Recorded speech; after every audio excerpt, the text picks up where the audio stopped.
Assalamualaikum warahmatullahi wabarakatuh. Halo teman-teman mahasiswa, bertemu kembali dengan saya dalam rangka menyampaikan mata kuliah online gitu ya. Nah, masih dalam suasana belajar di rumah.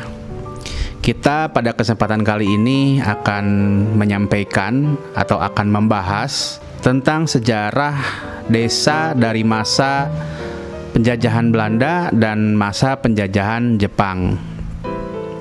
Ya, walaupun kuliah ini disampaikan secara online, tapi saya kira tidak mengurangi substansi yang kita bahas dalam proses perkuliahan secara online ini.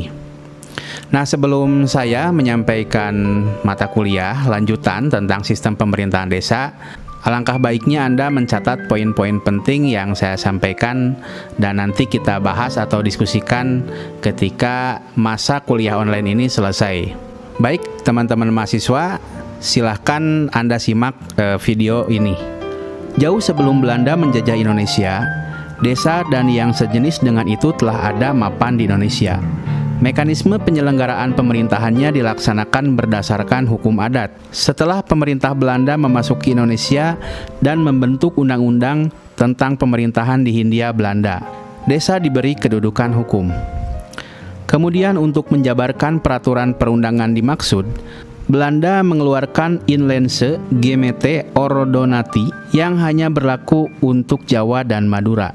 Sekalipun Regeling-Reglement akhirnya pada tahun 1942 dirubah menjadi Indische Stadsregeling, akan tetapi pada prinsipnya tidak ada perubahan. Oleh karena itu, IGO masih tetap berlaku. Ada 3 unsur penting dari desa menurut IGO, yaitu kepala desa, pamong desa, dan rapat desa. Kepala desa sebagai penguasa tunggal dalam pemerintahan desa, ia adalah penyelenggara urusan rumah tangga desa dan urusan-urusan pemerintah. Dalam pelaksanaan tugasnya harus memperhatikan pendapat desa.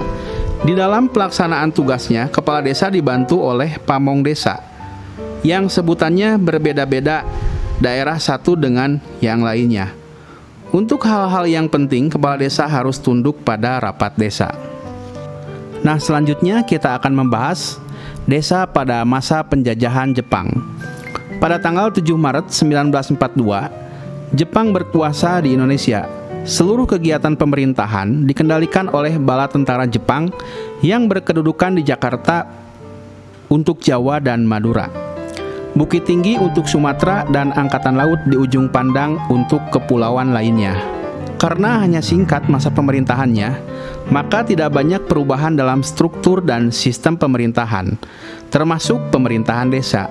Ini dapat dilihat pada Osamu Seirei 1942. Hanya saja beberapa sebutan daerah dan kepala daerahnya diganti dengan bahasa Jepang.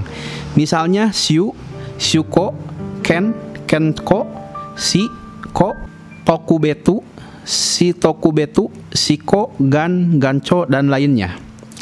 Dapat dikatakan pemerintahan secara umum menghapuskan demokrasi dalam pemerintahan daerah.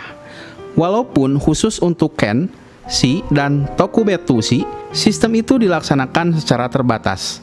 Begitu juga halnya dengan pemerintahan desa. Pada prinsipnya, IGO dan peraturan lainnya tetap berlaku dan tidak ada perubahan. Untuk itu, desa tetap ada dan berjalan sesuai dengan pengaturan sebelumnya. Ada sedikit perubahan, khususnya tentang pemilihan kepala desa berdasarkan Osamu Seirei nomor 7 tahun 1944. Hal itu berlanjut sampai Indonesia merdeka. Setelah Indonesia merdeka, undang-undang ini banyak dirubah.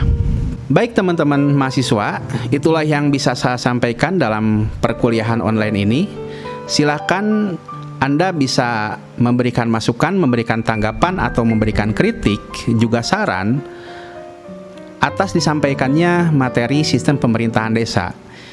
Kita pada materi ini membahas tentang sejarah pemerintahan desa sejak masa penjajahan Belanda sampai pada masa penjajahan Jepang. Tentu, informasi yang disampaikan atau mata kuliah yang disampaikan pada kesempatan kuliah online ini tidak begitu banyak membahas hal-hal yang esensial atau hal-hal yang penting dalam perjalanan sistem pemerintahan desa sejak dahulu.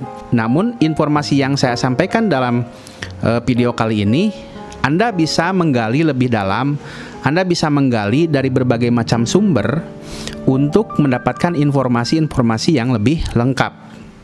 Nah, saya kira poin-poin yang disampaikan dalam video ini bisa Anda telusuri, bisa Anda tindak lanjuti dengan Anda mencari di literatur yang lain ataupun di informasi-informasi yang disajikan dalam website ya, atau di internet lah begitu.